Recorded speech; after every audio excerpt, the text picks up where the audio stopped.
Bases dropped on a new round of soccer down here. Soccer's Morning Show. John, hear you there. We are still trying to sort out the issues that I thought were sorted when it came to the 280-character app. Apologies for not being there.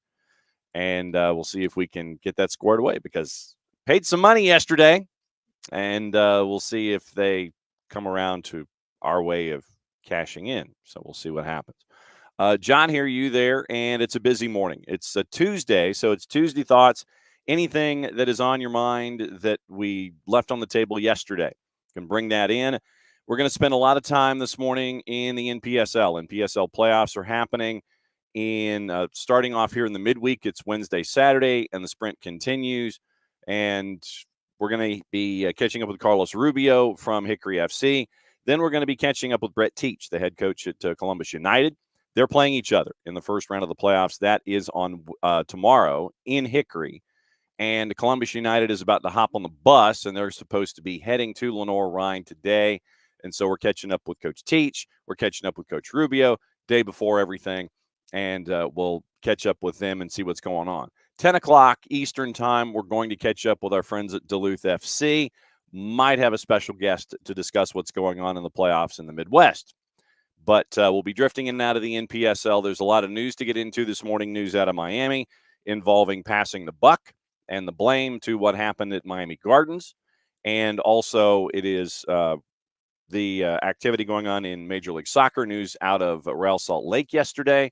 And we do have some stupidity down here to get into in hour number 2. But we're going to start things off wasting absolutely no time. We're going to go with this particular piece of music. It's been a little while, but we do need it.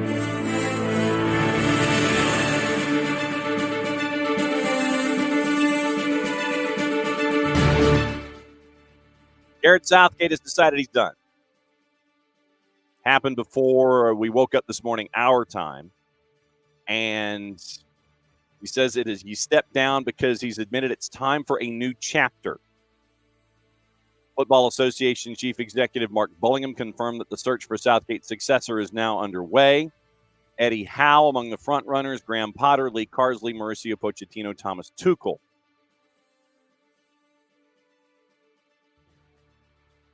Confirming his departure, Southgate released an emotional statement. This is from our friends at The Telegraph, saying, quote, "As a proud Englishman, it's been the honor of my life to play for England and to manage England. It's meant everything to me, and I've given it my all, but it's time for a change and for a new chapter. Sunday's final in Berlin against Spain was my final game as England manager." Bullingham said, quote, "The process for appointing Gareth's successor is now underway. We aim to have our new manager confirmed as soon as possible. Our UEFA Nations League campaign starts in September. We have an interim solution in place if it's needed," end quote. Bullingham added, "On behalf of English football, I'd like to pay tribute to Gareth Southgate and to Steve Holland." Southgate's number one. "For everything they've achieved. Over the last 8 years, they've transformed the England men's team, delivering unforgettable memories for everyone who loves the Three Lions. We look back at Gareth's tenure with huge pride. His contribution to the English game, including a significant role in player development and in culture transformation, has been unique. However, it is his record of winning tournament games which is most extraordinary. We're very proud of everything Gareth and Steve achieved for England and will be forever grateful to them." Word is Eddie Howe is the front runner, but you wonder if Eddie Howe wants a pay cut. Told reporters when he was last asked about it, "I'm totally committed to Newcastle, always have been." This was obviously before Gareth Southgate departed. And so now that's what Eddie Howe is saying. Gareth Southgate is done as the head of the Three Lions, England manager. He is out the door. So he's done. So we'll see where England goes from here. Then you've got all the squad predictions, all of the pundits overseas saying that he needed to stay, which really isn't happening. So we've got that. The biggest news from overseas this morning. Gareth Southgate done with his time with England manager. So now you've got a couple of big gigs. You've got a couple of big gigs that are out there now. You've got England, you've got the United States. And then obviously we'll see where the process lies. But Gareth Southgate is out the door. Morning, Alex. Morning, Ropes. Morning, Tom. Tom says 8 years is a while. Time to move on. We all know how things are here. We are team one cycle, and Gareth Southgate was 2 cycles, 8 years. So very, very. That this was one of the questions after the Euros. It didn't come home. Therefore, is Gareth Southgate done? The FA wanted him to stay. In some circles of the FA, they wanted him to stay. But you kind of wonder about the messaging, and you wonder about, is it lost on players? You're hearing the same thing as you're hearing the same thing over and over and over again. Then what's the messaging in your brain? Yeah, I've heard all this stuff before. So Gareth Southgate out. Now you want to talk about a big search. It's going to be a big search, and there's going to be names. And we mentioned a couple of the front runners. But do those front runners, if they are employed, do they want to be a part of what's going on with England? So that's the larger question. But Gareth Southgate, early this morning, our time, overnight, really our time. And so I'm trying to subtract 5 and figure out when it was. But yeah, so it was while we were sleeping that Gareth Southgate is out as the England manager. And so there's new conversations that will be had in more than one country about all this stuff. So if you wish to apply, send your CV to Mark Bullingham, the chief executive of the FA, and let everybody know. And so we'll see what England has in mind. But yeah, the rundown today, we're going to be drifting in and out of the NPSL playoffs. Hickory FC and Columbus United, they're going to be playing each other, and it will be really interesting to see how this all lays out, because the sprint begins now. Semifinals that are coming up tomorrow in the South region. West Texas, OKC 1889, Hickory and Columbus United. Then those winners will play once again. Team with the higher regular season points per game average. And this is why winning the sprint and getting through the door with as best a record as possible, that's what we're leaning into here when it comes to all of these things. The Kylian Mbappe era has begun at Real Madrid. And you have your rounds of transfers and things like that are going on right now. Arsenal have rejected a Fulham bid for Emil Smith-Rowe. Arsenal's looking to dive in and get Real Sociedad's Mikel Merino. Villa's lining up a record move for Amadou Onana. Joshua Zirkzee has signed for Manchester United. I'm quite sure that there'll be a 3D from Drew Dickinson about that and anything else that is out there. The Marseille mayor has said that the Mason Greenwood move is a disgrace. He didn't want him here, but that might not be up to him. And we got more news, obviously, involving takeovers and things like that coming up in just a little bit. Coverage for the NPSL and the NPSL playoffs, where you've got to be ready on the hop, because it is midweek weekend and all of that.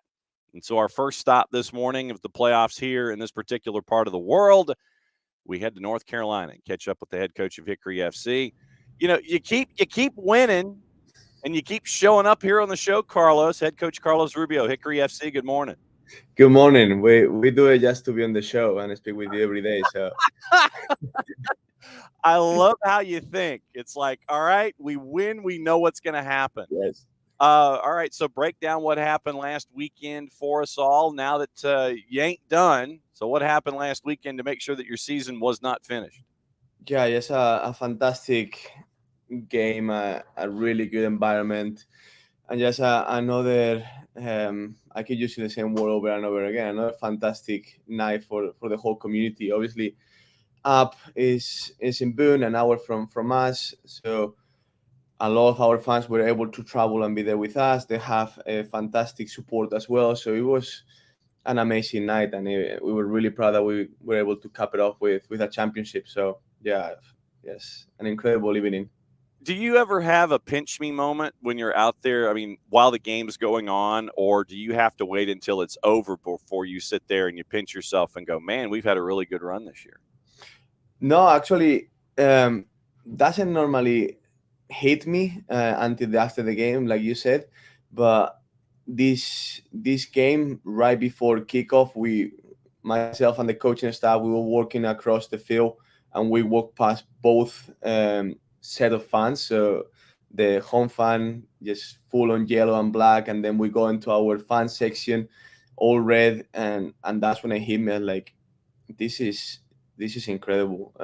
It's just the fact that we have two really good fans, like crowds and supporters, literally next to one another, chanting in a very respectful way.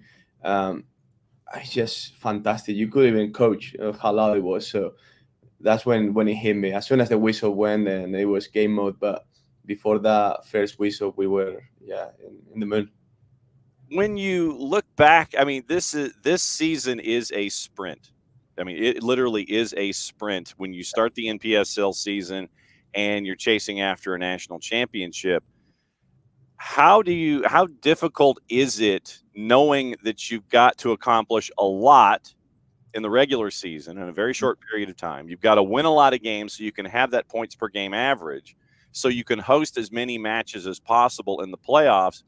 How difficult is it for you and the staff to manage this whole thing of we've got to be successful? We've got to be successful from the absolute beginning. We've got to win games. We've got to win a lot of games. We got to win them now. That sense of urgency's always got to be there. How do you manage that? Yeah, I think is in the expectations that we set for the club from above us, from the ownership group, and then obviously the coaching staff. We wanted to be on this stage at this point, so we knew that for that apotheos in May was just as important as Alliance in the back end of June. So we knew that all those games were going to count for the seeding, obviously to be able to get into the conference. That was the first tick in the box. Then to host the conference, second tick in the box, to win it, third one, and now to host the regional. So we knew we wanted to be here. We knew we had the pieces to do it. But like you say, it's just the consistency of not dropping the level during a sprint race to ensure that we're in the place that we expected or we dream of at the start of the season. So when you look at anything that surprises you, has there been what has been the most pleasant surprise this season on the field and off the field for you at Hickory? The most pleasant surprise on the field is the band of brothers that we have representing this community.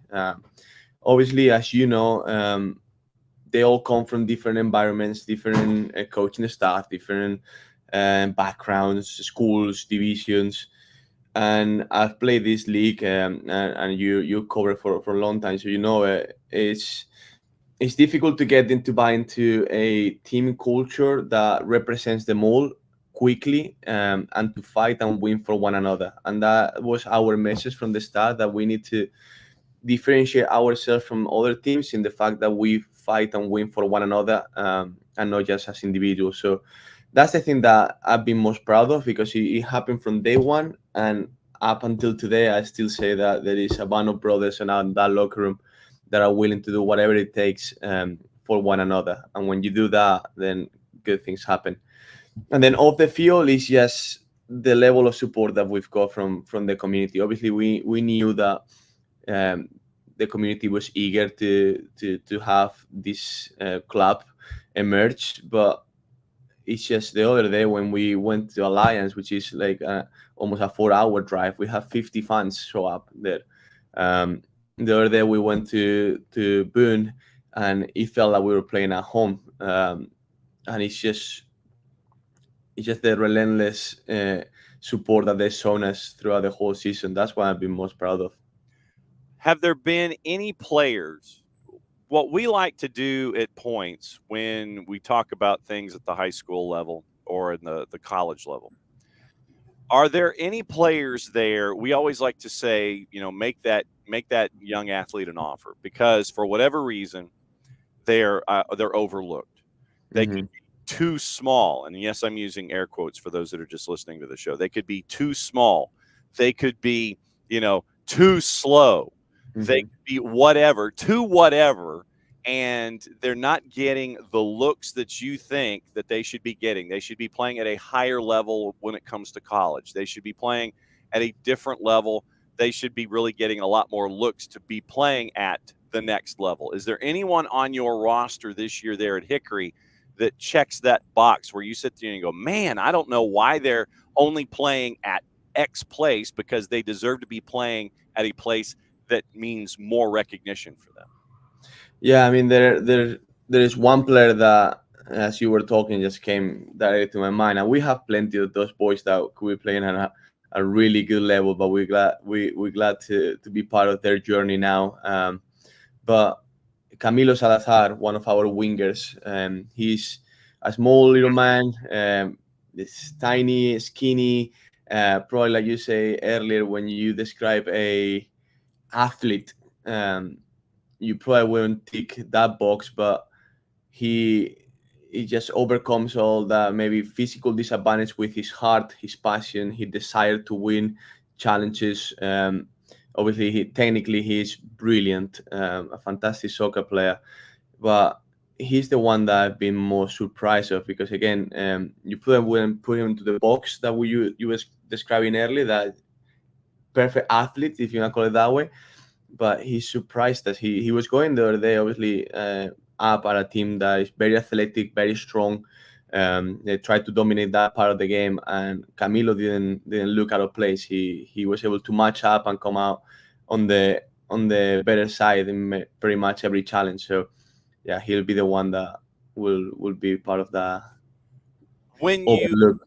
Oh, no doubt. And when you look at what you've been able to accomplish, do you surprise yourself? Do you and the staff surprise yourselves with what you've been able to accomplish here in this first season? Or was this kind of what you were hunting for? It's like, yeah, we want to win. We want to win a lot. We want to get in the playoffs. We want to chase after a national championship. Was that really what you were hunting for in year one, or what were the expectations going in? Yeah, 100%. Obviously, it comes down from top to bottom, right? So the ownership group, um, they wanted us to be successful from year one, and that's one of the reasons why we accepted the job, because we didn't want to be part of something that it was just happy to make up the numbers. We all have to sacrifice a lot for this to happen. So let's just aim to win the national championship in year one. Why not? So that was our goal as coaching the staff. And if we achieve it, fantastic. We'll look to achieve it in year two as well. If we don't and we fell short, then evaluate at the end of the season and see what we missed that stopped us and prevented us from winning a national championship. But that's the way we operate. I think that's the only way we know how to recruit, and that's the only way we know how to coach. It's just aiming for the biggest trophy out there, and then do whatever it takes to achieve it. How much studying have you been able to do with on Columbus? By the way, Brett's coming on after you this morning, so I'm going to ask you that question again, like we had with Dale, as you exit and Brett comes in. How much studying have you been able to do with Columbus? Yeah, I mean, it's the it's the downside, I guess, of these Saturdays, Wednesdays, that as soon as we get back on the bus and to celebrating, I was sitting with the coach and the staff on the bus and say, all right, so how we beat Columbus now? So that was the whole drive back. Is just obviously analyzing what we've done well, because to be in this stage, what we've done is work, and it's put us in the position that we are. So there is no need for us to now go crazy and start changing things and adapting. So the last couple of days has been like, what we've done that has made us successful. Let's keep hammering on that, and then just have a clear idea of what Columbus like to propose on the field, how they like to play, what patterns can we observe from them. It's gonna be a fantastic game. They deserve to be here. Obviously, they're here, so they've done a fantastic season, a really good run on the conference term, beating really good teams as well. So they've been proven and tested. So I know it's gonna be another great now soccer for our community, for the NPSL. And we look to make everyone proud and get those that win, so we can advance into the final. No, and you mentioned the fan support traveling to 865, basically suburban Knoxville from there, and you got to go through the mountain pass. You got to grab like a stable of horses. You got to make sure that the brakes work on every car. I mean, it is a haul going through the mountains. What's it been like to see the fan support where you're setting attendance records and all of these different markers that you guys are hitting so far this year? Mind blowing, mind blowing. But not just that. It's just how soccer has overtaken the community. It's just we go into bars, restaurants, and breweries, and you see the scarves all over their tabs. The other day, there was a lot of people watching the Euro final. There was a lot of people watching the Copa America final. There was a lot of people watching our game in the watch party, even though they couldn't make the trip. So it's just how the sport has surrounded the community over the summer, and it's just part of Hickory, part of who we are, and I will gladly say that it's part of our culture now. If you and this is your last question, so let me write this down. So when Brett comes in, I can ask. So this is what happens when I've got notebooks and everything around me. So all right, I had you ask a question for Dale. Yeah.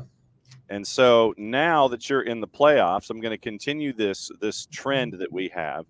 If you had a question for Brett about Columbus or about the match in general tomorrow, what is your question for him that I will ask him when he pops in here in a little bit? Obviously, first of all, I haven't had the pleasure to meet him yet, so I'm excited to meet him on Wednesday and congratulate him on a great season, the year one as well, if I'm not mistaken. So, what they've done, my question for him is like, what they've done in year one that has put him in this position, because really we've done things our way and it's been successful, but obviously they've done things their way and it's been successful as well. So what they've done in year one that has made them as a club be in this stage. So, but just please, when you speak with him, extend my congratulations. You got it. And so I wrote it down. I said, what have you done in year one to be successful doing it your way? So Yep. that is, so as I write feverishly here. So questions written down. So when Brett comes in to talk about everything Columbus United, they're hopping on the bus today and they're heading your way. So I guess they don't want to do anything day of, get on the bus the day of, have cranky muscles and that kind of a thing. So I think they're leaving today and they're heading your way. So here's the question for Brett. I've written it down. I will ask him if he's got a question for you, and then the two of you either can discuss it here on you can discuss it in your social media or all those kind of stuff, but I'll be watching. So there you go. All right. So once again, go ahead and hit the promo for me, start time, all the stuff when it comes to the playoff game tomorrow. Yeah, so a beautiful night of soccer in Moretti Stadium at 7 p.m. We look to pack the stadium, break again our attendance record, and safe travels to Columbus United and their coaching staff and players. We're excited to have them here. No doubt about it. Carlos, it's always great to catch up with you, my friend. When we catch up with you this time of year, that means you're still winning in the playoffs. And so obviously we'll keep an eye on what's going on tomorrow and follow as we go here in the NPSL. Thanks for hanging out with us again. Bat and lead off again on Tuesday. Be safe, my friend. See ya. Thank you. All right. That's Carlos Rubio, the head coach at Hickory FC. And so Carlos is getting ready for Columbus United.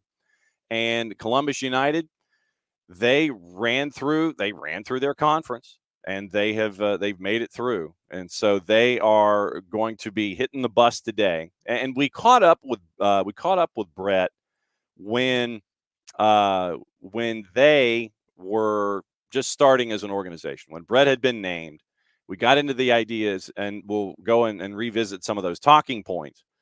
But to see Columbus run the way that they have and make it into the playoffs and put up some big numbers along the way, it's been a fun watch to see them make their run from Kinnett Stadium in Columbus, Georgia, to bring a different kind of football to Kinnett. And now they're in the playoffs in year number one. And so it's been really cool to see all of these first-year teams work their way through all of the navigations of starting a franchise and then going from starting a franchise to hitting the ground and making sure that, like we were talking about with Coach Rubio, you got to hit the ground running. You've got to win a lot of games.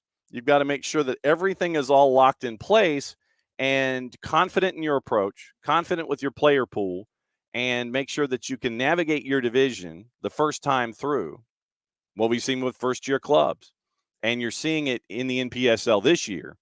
And we'll see how it's been with Columbus and catching up with Coach Teach coming up just around the corner. It's been fun to see the build for a lot of these first-year clubs, and they're making their pushes into the postseason in the NPSL in year number one. I know that Morning Wiley and Morning Tom and Morning Michael, I know that you guys are talking about the season ticket email that came out yesterday.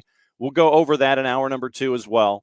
And we'll, like I said, there's a lot of news to navigate this morning. We mentioned Garrett Southgate off the top. We've got to discuss what CONMEBOL said about Miami on their way out the door. And the Colombian Federation, I had to answer to the local police as well. And so we'll discuss that. We have a lot of other news going on. Like I said, we mentioned what's going on at RSL. We'll go into that in depth, and we'll see what the early reports are involving Chicho Arango, and we'll be getting into that. All right, turn of the corner. We had one coach in the matchup on, and now it's time to catch up with the other coach in this particular matchup. And so now it's time to go to Columbus, catch up with Brett Teach. Morning, Coach. Welcome back to the morning show. Thank you for having me, John. Sorry about the informality. I'm in my car because we train at 9:45, so I'm sitting in my car at the stadium, catching up with you guys today. No worries. So I will make sure that you are out the door by 9:44, just to make sure that to practice in the right way. What I like to do when I have coaches in the postseason, and we are fortunate enough to where they're going up against each other in a matchup, I wanted to have Carlos Rubio at Hickory ask you a question. He's watching the show back in Hickory. His question for you is, what have you in the collective done in year one to be as successful as you've been doing it in your way? So that's Carlos's question for you. What's your answer? Wow, sounds like Carlos is too smart for me. I think really, I do have the benefit of our owner having several of these teams. And so I think a lot of the day-to-day nuts and bolts mechanical operations of an organization are in place, which has allowed me to essentially concentrate on, bringing in the right types of players, not only systematically, but also kids who fit kind of how we want to play and the types of people we're looking for. Basically, I'm very fortunate. I've been doing this a long time, so a lot of my coaching friends, if you look at our roster, they're players who play for my friends. Guys that, we have players from like Rio Grande, Ohio, Mary Washington in Virginia, Georgia Southwestern. We have players from Stetson and all these different schools. Well, the reason we have these players is because of the relationship I have with their coach. And so I think I was very fortunate in that early on. And then I think, honestly, the day-to-day, the guys have just worked really, really hard. I think our league, there's 6 teams in our conference that could be sitting where we are right now.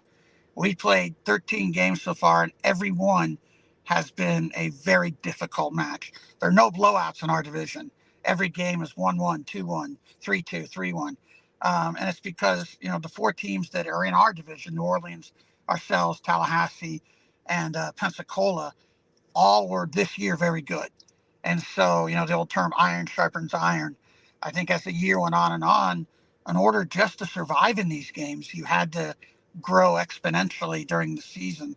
It'd be like, Hickory and the top teams playing each other 4 times. So Hickory and App play 4 times. We played Pensacola 4 times. And Pensacola is a very good team. We played Tallahassee 4 times, and same thing. And we played Tallahassee 4 times in 3 weeks. So the familiarity that you have with each other and the rivalry is intense. And then New Orleans, who actually finished last in our group, we didn't beat them. We tied them twice. And quite frankly, they were as good as anybody in our league. It's just a bounce or two didn't go their way in certain games. And so they didn't quite get into playoffs. And so I think that, the ability to concentrate on building the roster, the ability to concentrate on building the brand and the team, and then finally having a league that you must grow and improve every day. You're not going to be ready, has really kind of helped us along the way. And obviously, we could easily have not played beyond June 29th because, our league was such that any of the top 4 teams could have been there and any of those 4 teams could have won it. And then the other division was a little bit not quite as strong because there were a couple teams at the bottom that weren't as good, but you still had Jacksonville and Naples who were very good as well. So there's 6 of our 8 teams are teams that, quite frankly, would do just as good a job representing our conference tomorrow night at Hickory as we will. And so, that's really it. You just have those combinations of a really good infrastructure in place and the understanding of the league through your ownership group, the ability to recruit great kids through coaching network, and then a league that challenges you to grow every day. Was there anything that was a pleasant surprise for you in this year 1 sprint to the playoffs? Yeah, probably how good our league was. I was really surprised at each New Orleans, Tallahassee, and Pensacola. Of course, we also did a 2-game series with a crossover team. So we played Naples, who is essentially a pro team, because it's basically the old Michigan Stars. They took the coach, lock, stock, and barrel, and moved to Naples. Oh, wow. And they were very good. And we played them early on. And when they were, probably they ended up winning their division. They were very good. So I think the quality top to bottom of our opponents have been outstanding. And, I had a feeling, I mean, when you get to the level we are now, everybody's good. But during the season, you'd see other leagues with scores 5-0, 7-0, 4-0, because you have newer teams or teams that aren't as well organized maybe as others. And you see these bigger results. In our league, you never saw that. Like in our division, there were no blowouts. Again, I think the biggest margin of victory in our division was 3-1. And so I was really surprised with that. And I think the crowd support at these places has been a little more than I expected. I was really surprised. We go to New Orleans and we go to Naples in the first game, and it wasn't particularly well attended. It was kind of an odd time. It was really hot. It was that first game. Then we go to New Orleans, and they have 3,500 people at the game. They got crazy lunatics behind me screaming at us the whole time. It's so much fun. And then we turn around in Tallahassee, and you play in their big, they have this big, huge stadium, and they've got a very loyal support. They've got great internet presence, if you will. And so you watch the 2 guys that run their shows, because I watch that weekly. Tally Talk, they called it. I used to watch that. I watched the New Orleans weekly show as well, and to see, because these clubs have been around for a while, and so it's really great for me, being a newbie in the league, is to see how Kenny runs his organization at New Orleans, because they've been around 20 some odd years, and Tallahassee's now has been around the better part of 10 years, and Pensacola's been around for years and years, and so I think that was really surprising to me as well. When you mentioned all of this stuff, what was the crowd support been like and the fan support been like for you there in Columbus as the season's gone along? Really phenomenal. We had a great opening crowd of 2,200, and we were a little bit concerned that the novelty of the new team would wear out, and maybe it would drop off significantly. We were, I think, maybe 1 game below 1,000, and we were like 900 that game. The rest were all between 1,100 and 1,700. We had a great turnout for the playoffs. I think it was 1,800 or so at that game. And again, for a team that was formed kind of late.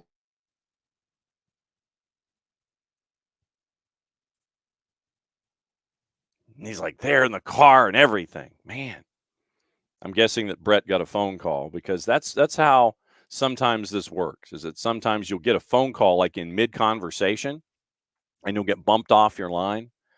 And I'm wondering if Brett had to answer his phone and try and figure out what's going on.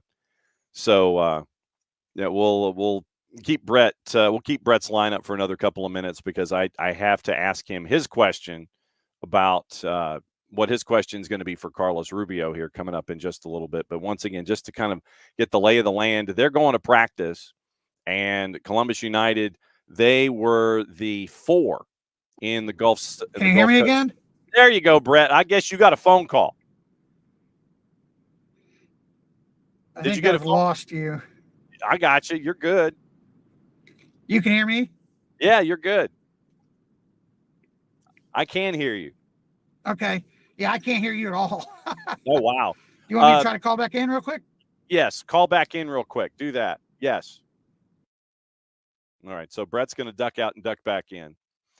I mean, he was in his car and everything was fine. I thought that Brett got a phone call, and that was traditionally what happens when you get a phone call and you're doing it off of a mobile device. Yeah, data versus phone line. That could be. So, I mean, it's sometimes it lends itself. I was wondering if you got a phone call and got bumped off your own line. I don't know. It was really odd. I just all of a sudden I couldn't hear you. You couldn't hear me, and it was crazy. So sorry about that. No worries. You were talking about the fan support that you were getting there. Yeah, it was really like we were above 1,000. I think every single game we had 1,800 at our playoff game at home, and I think but what's been even better has been the connection with the team. There's been a real like bond between the team and the community, and we get a lot of loyal support. We got decent crowd on the road when we travel, especially in our league. It's tough because there is some great distances that we travel. I mean, Naples was 10, 11 hours away. New Orleans is 7. Our closest game was I think 3.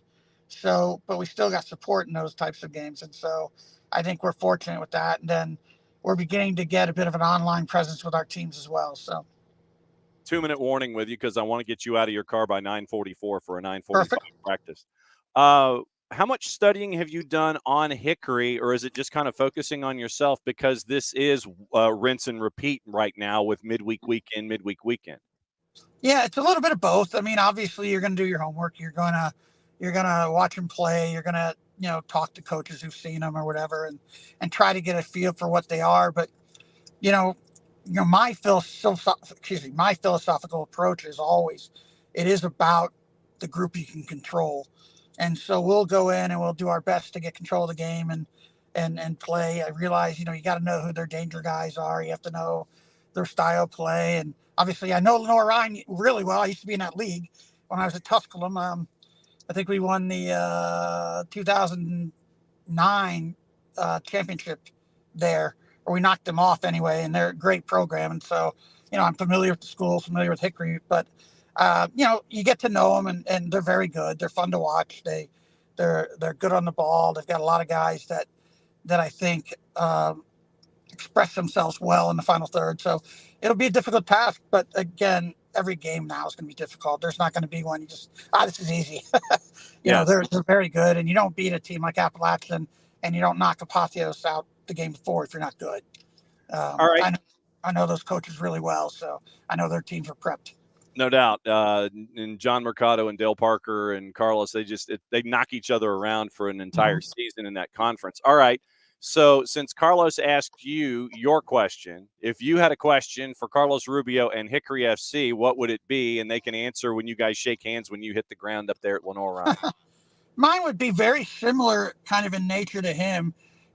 What does he feel were their biggest challenges in this first year?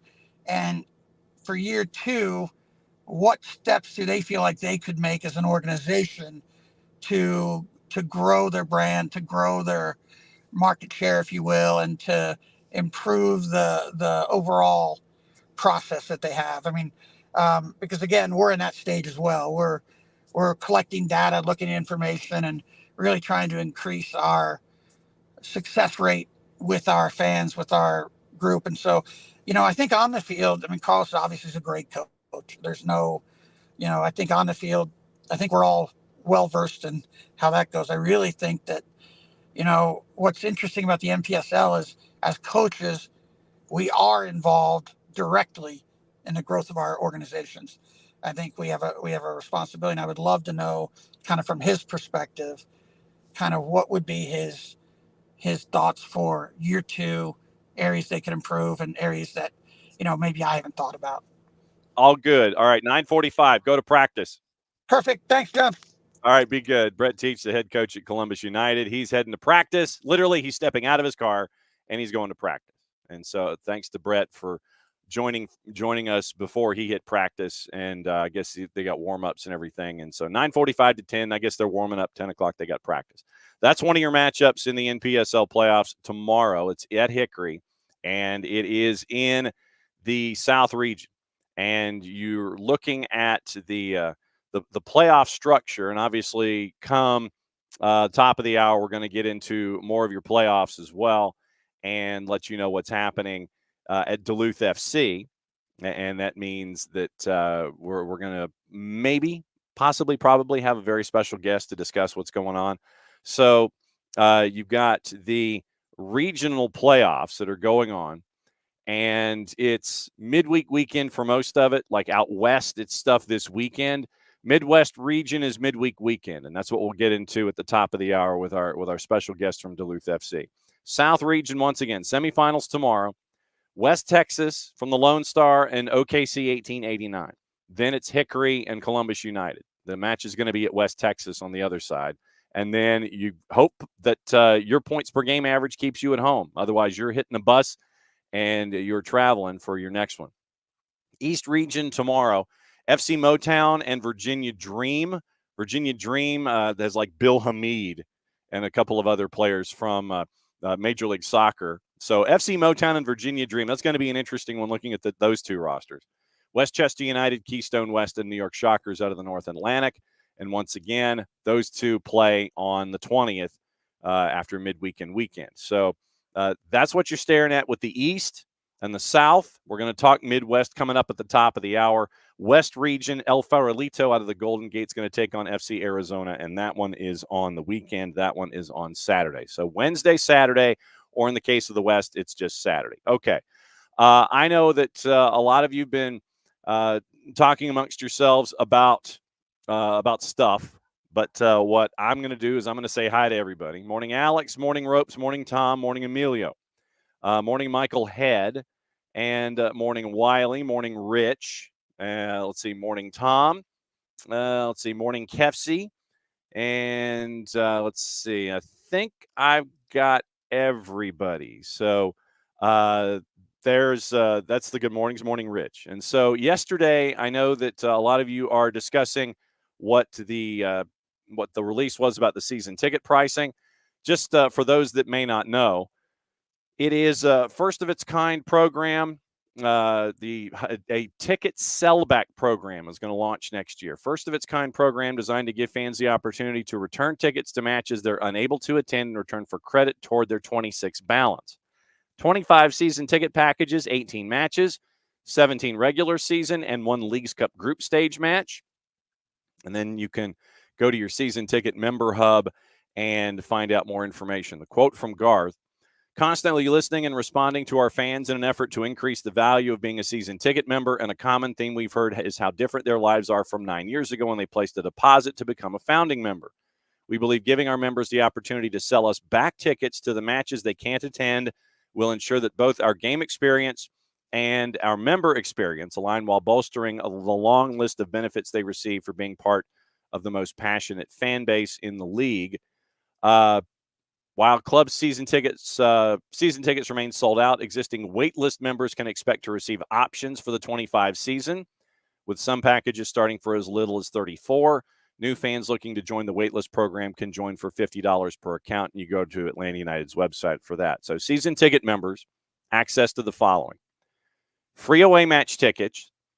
Members receive complimentary away match tickets for all MLS regular season matches due to supply and capacity in Fort Lauderdale. They can't guarantee all requests for a matchup against Messi and friends. Ticket exchange program. Members can exchange tickets for home matches they're not attending for other home matches. Window to exchange tickets is 30 days prior to the match they're returning. MLS Season Pass on Apple. You get access to every 2024 MLS match on Season Pass. 1 free subscription included in each full season ticket account. 15% off at MLSstore.com and at the official Atlanta United team store locations. Members receive first access to purchase additional single-match Atlanta United tickets and pre-sale access for most international soccer matches played at MBS. And then new in 25 is the ticket sellback program where season ticket members can return tickets for matches they're unable to attend in exchange for credit toward the 26th season. Tickets have to be returned during a specified window in January for matches April through October. And so that's the rundown from Atlanta United. And so from the conversations that you guys are having, it looks like I don't know what the if there's an increase, if there's a ticket increase percentage or what that is. I think that you guys can help me out with that conversation in the Twitch pitch. So that's what Atlanta United is setting up for the 25 season. And I know that you guys have been having a spirited discussion when it comes to all of that. We mentioned what's going on since we're in Major League Soccer. We'll go ahead and discuss what's going on in Salt Lake City. I don't know if you saw this, but Chicho Arango he has been suspended for 4 matches, and it is for a policy violation. Obviously, the top goal scorer in Major League Soccer, but Chicho Arango has been suspended for 3 matches and the upcoming All-Star game for violating MLS's anti-harassment policy. RSL said in a statement the team has fully cooperated with Major League Soccer's investigation and accepts the disciplinary decision. No additional details on the violation immediately released. Arango recently tied the RSL single-season scoring record, leads all scorers in Major League Soccer. So Chicho Arango violating the MLS anti-harassment policy. And like I said, no other details, and this is from our friends at the Salt Lake Tribune. But no other details, but it is a 4-match suspension, 3 matches plus the All-Star game for Chicho Arango. So obviously, if more details come out, then obviously we will let you know what is the details on that. And so it's a Tuesday, and so let's welcome our bots into the discussion, and we will block this particular bot. And I'd kind of I don't know, like to report said bot as well, but I don't know if I'm going to be allowed to do that, considering where it is on the page. I guess more folks have to sit there and have more folks talk so I can slide it up a little bit more so I can report said bot. But Emilia says most of the first levels 5 to 7%, Truist Club 7%. Alex says his total cost for the season increased $35 a seat. So that's where the discussion is right now with season tickets. But yes, well, I'm hoping bye bot. I've got to wait for. Let me see if I've got enough room now in my. There we go. Yeah, thank you, folks, for adding to the Twitch pitch to give me a little bit more room so I can block said bot. Thank you for doing that.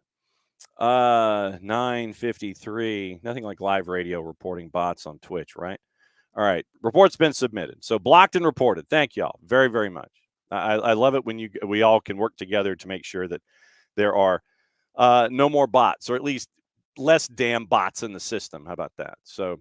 But yeah, so Alex gave his report. Total cost of the season increased by $35 a seat, and you've got Emilio with some info there as well. So, according to Atlanta United, season ticket numbers are still at 100% capacity, and then you've got wait list, and then you can join the wait list. So that's what you're staring at right now with the policy with Atlanta United. And when it comes to obviously after this week, it is the MLS All-Star game in Columbus. They've been announcing the teams for all of the different skills challenges and things like that. You've got skills challenge roster for MLS and Liga MX, and those rosters were released as well.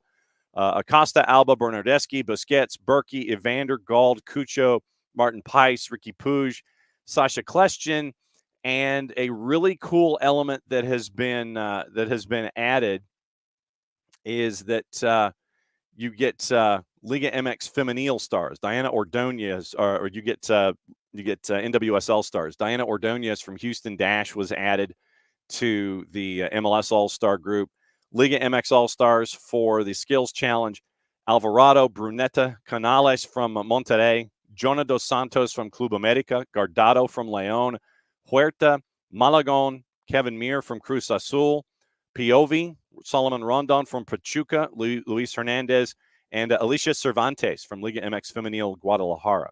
And you're going to have Sasha Kleshtin, Luis Hernandez compete. Goalie Wars is back. Jean Antoine from Chattanooga FC from MLS Next Pro is jumping in, along with Michael Collodi from North Texas. Stas Lapkus, who was on the bench for Crew 2 on the weekend. And Chitura Udunzi from Crown Legacy is going to be a part of Goalie Wars. And I always want Goalie Wars to be Goalie Wars with a Z. I don't know. It's just one of those. That's one of those things. You want Goalie Wars to be with a Z. But we do have a couple of transactions to keep an eye on. Colorado Rapids have transferred Marco Ilic to Red Star Belgrade. Revolution have transferred Henrik Ravas to the Polish League to top flight side KS Cracovia. That was announced back on Sunday. So Henrik Ravas is leaving. Charlotte FC have loaned Hamadi Diop to a team in Serbia. I didn't have that one on the bingo card. FK Kukaricki, who we've seen in Europa League and Europa Conference League. Deal lasts through January. So the Ides of January, and then they get to determine whether or not Diop gets to stay a little longer with Kukaricki or if he comes back. Speaking of coming back, Karl Swiderski apparently is coming back. His loan did not work out in Charlotte, and so he's heading back. Galaxy have signed midfielder Isaiah Parente from Ventura County. So through 24 options spanning 25 and 26, 3 goals and 16 appearances for their MLS Next Pro affiliate. Also in the acquisitions department, you've got 2 more. It is Scott Arfield is leaving Charlotte FC to go to Bolton Wanderers. CF Montreal signed English defender Tom Pierce from Wigan through the 26 season with an option for 27. That was announced. He was out of contract after playing for Wigan Athletic, 4 goals and 20 and 124 appearances. This is cool. It's always cool because I'll show our next guest where things are laid out when it comes to the office here.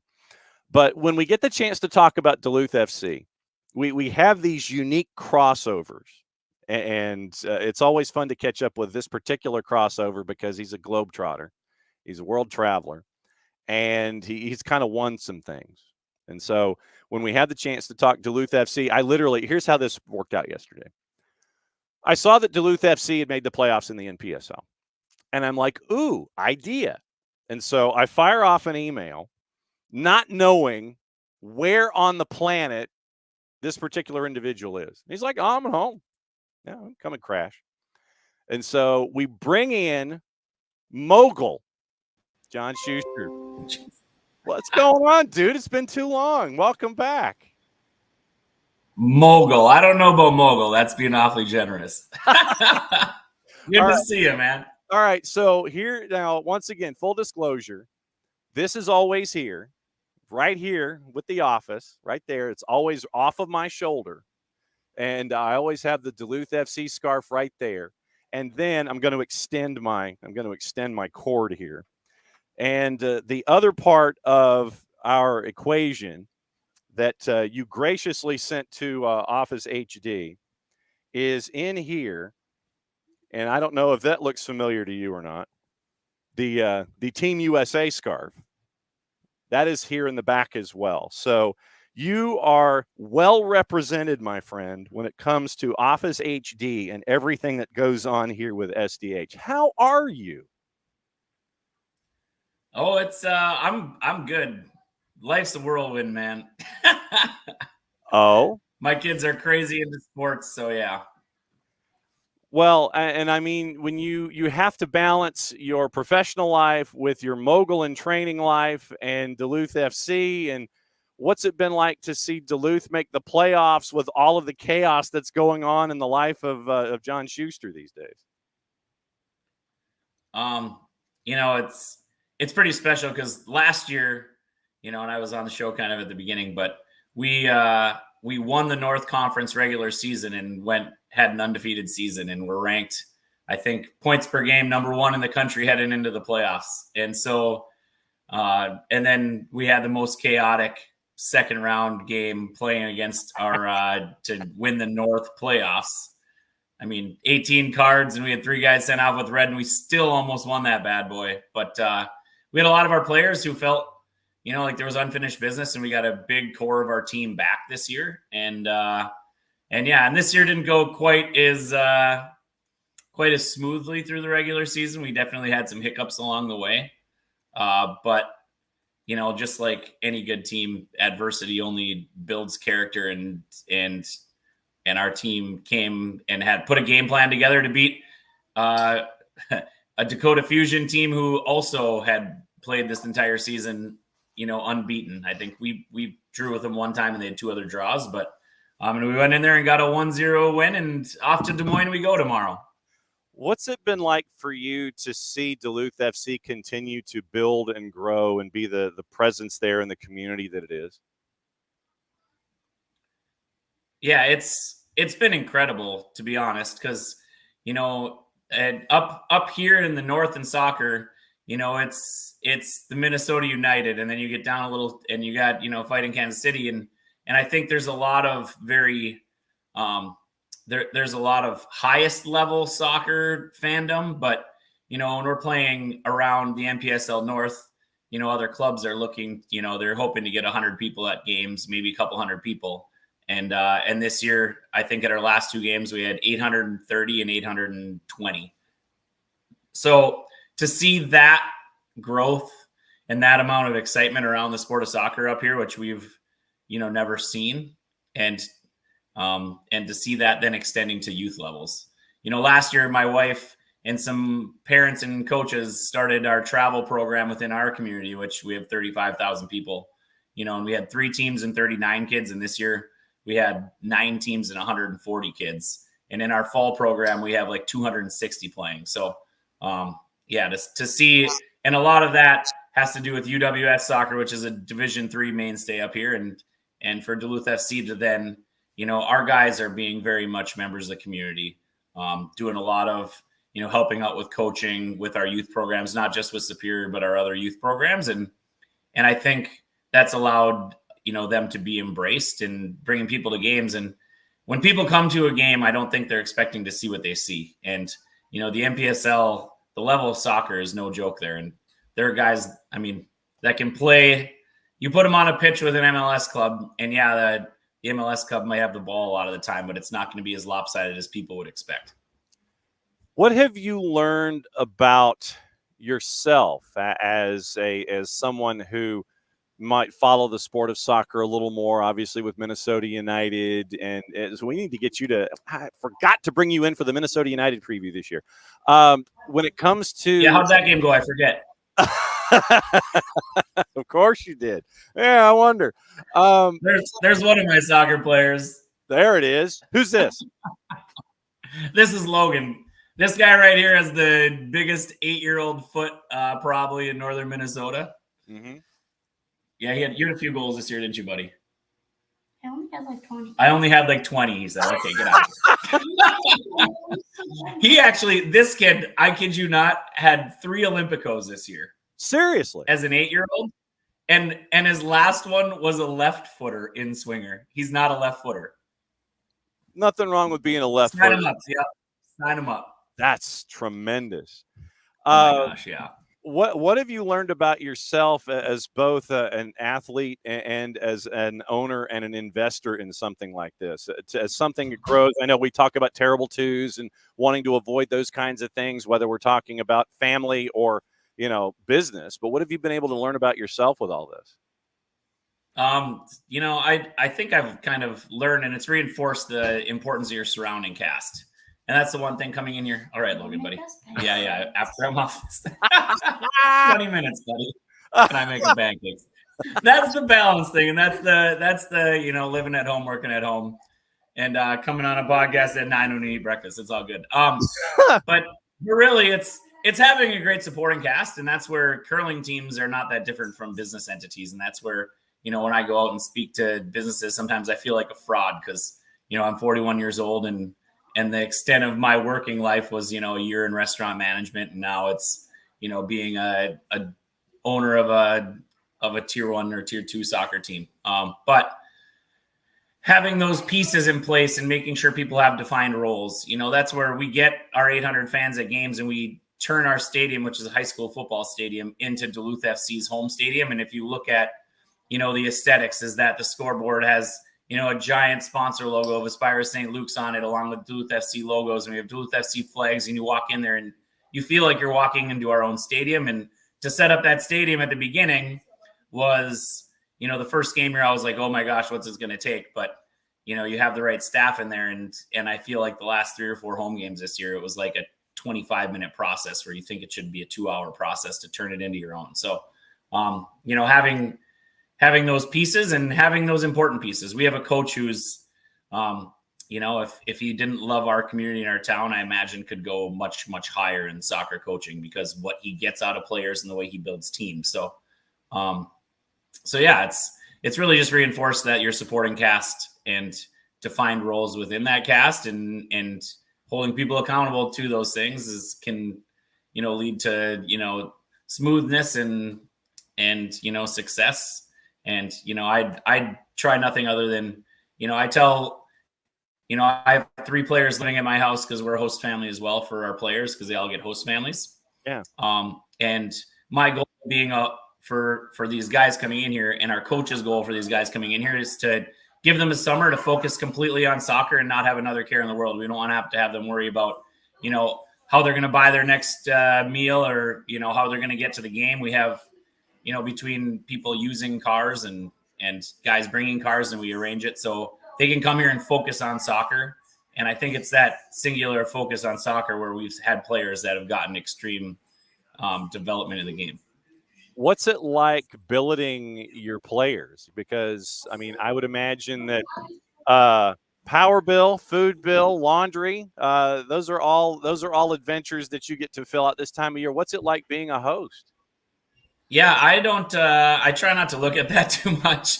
I don't think it's the one thing that we don't have is these guys also. We have had some players that consume an incredible amount of food. The guys that I have right now, kind of. But I think the biggest balance is trying to help them figure out how to be men. Because a lot of these guys are, and I remember being in college life, and so it's like. You look back at the sink of the dishwasher and being like, hey, all right, like we're men and professionals, and these are the things that we got to do. And but it's also it's so rewarding for seeing them kick the soccer ball around in the side yard with the kids. And one of our players living with us is kind of interning as our director of coaching for our soccer, and so. He's in there and building plans and helping us as an organization too. So it's, it really has been an incredible process. And I've, I have a few, from past years of people that we billeted some incredible, I would call them success stories, how we have become part of their story. Oh my gosh, there's my dog going in the background here. That must mean my players are home. Oh, that's awesome. Schusty's joining real life, John, real life. Nothing wrong with that, brother. Schusty's joining us from his home in Duluth, Minnesota. And we're discussing everything from curling. Players, there he is right here. There it is. Who's that? Are you live? I'm live right now on the radio in Atlanta. All right, boys. Hello, Atlanta. So that means silence a little bit. Good morning, Atlanta, he's saying so. Hey, good morning, Duluth. These guys, hey, they're on, they're national now. Yeah, dude, you got players. Actually, so that's yeah.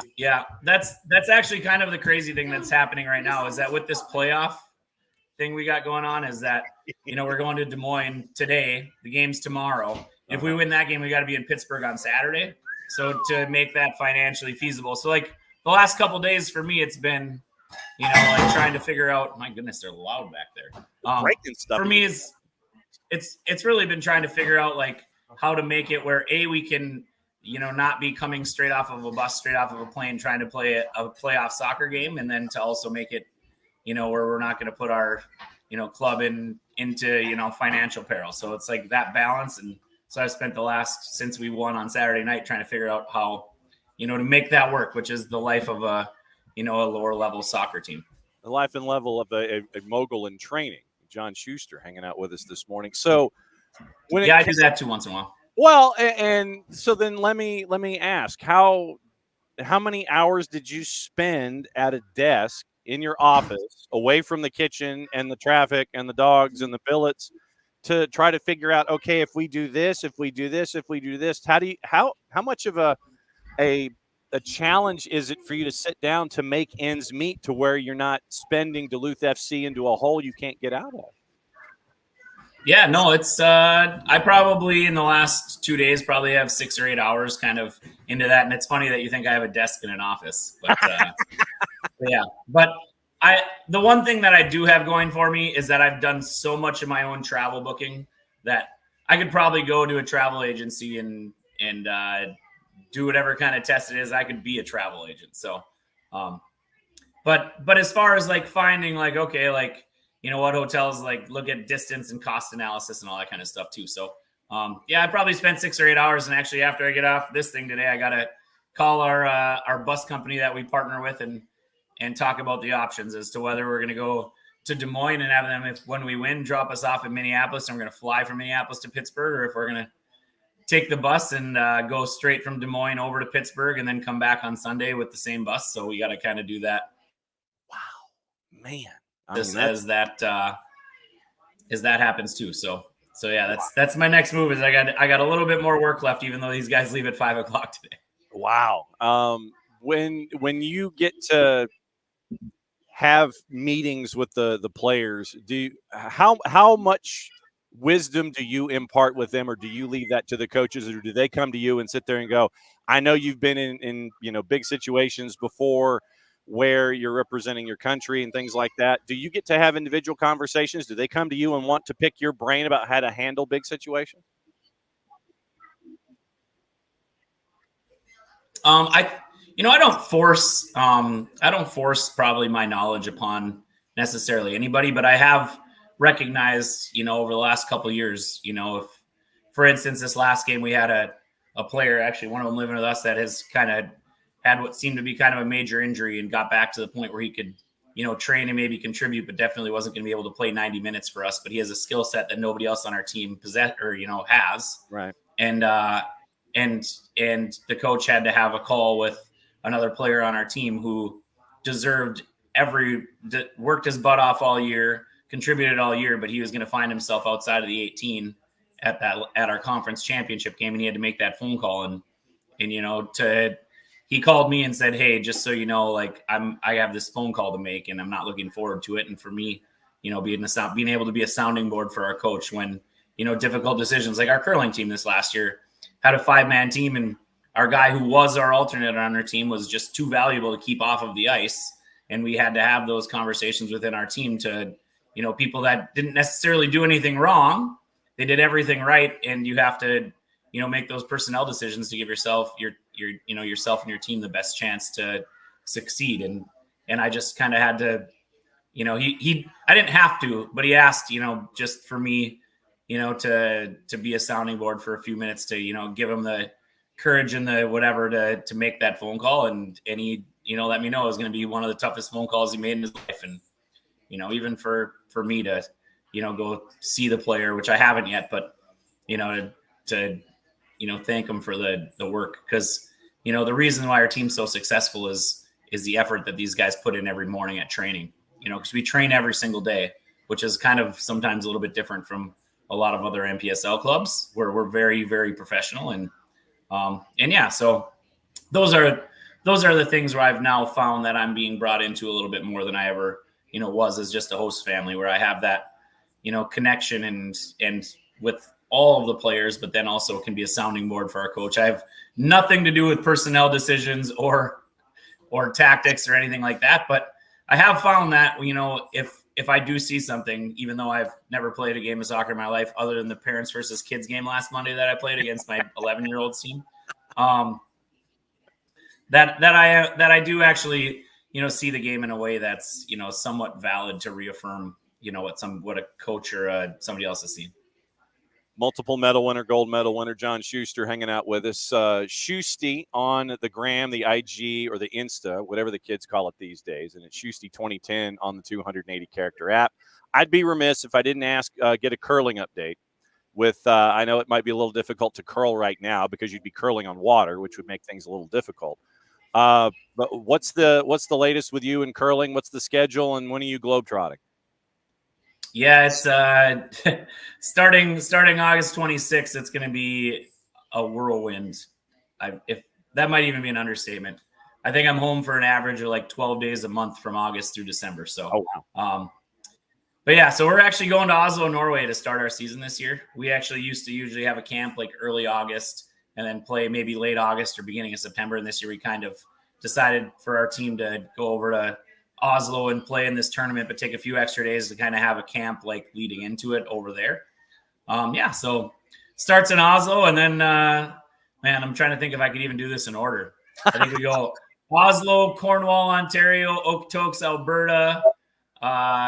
I think then we head over to the Grand Slam in Prince Edward Island, and then I think we have Sault Ste. Marie, Ontario, and then we play in the Pan Pacific Championships, which is basically to figure out who the 5 teams between North America and the Pacific Rim are going to be going to the Worlds.